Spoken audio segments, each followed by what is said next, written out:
Ze passen prima bij elkaar, de rhododendron en de azalea. Beide struiken kunnen uitgroeien tot echte blikvangers in een tuin.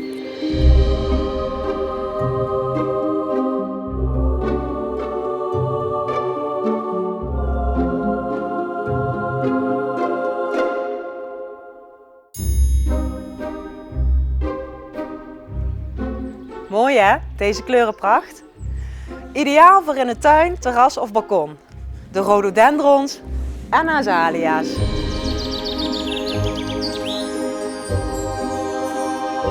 De rhododendron heeft mooi groot groen blad.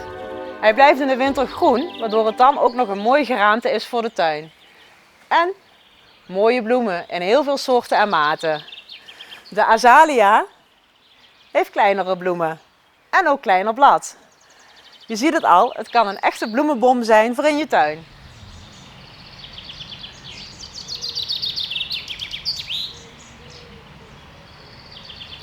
Een azalea is meestal bladverliezend.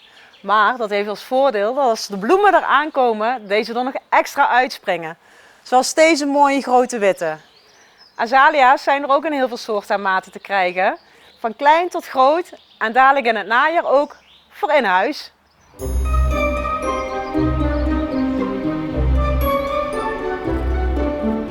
Rhododendrons en azalea's zijn van nature geen snelle groeiers. Maar geef je ze de tijd en ruimte, kunnen ze best wel groot worden. Heb je nu zelf niet zoveel plek? Ook in een kleinere tuin passen ze heel erg mooi.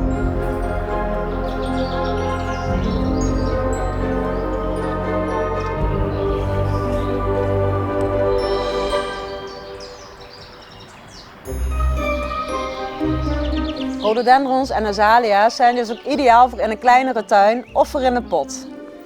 Ze vallen onder de zogenoemde zuurminnende planten.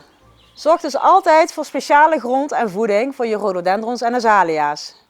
Wil je ze in een pot zetten, moet je ze wat extra verzorgen.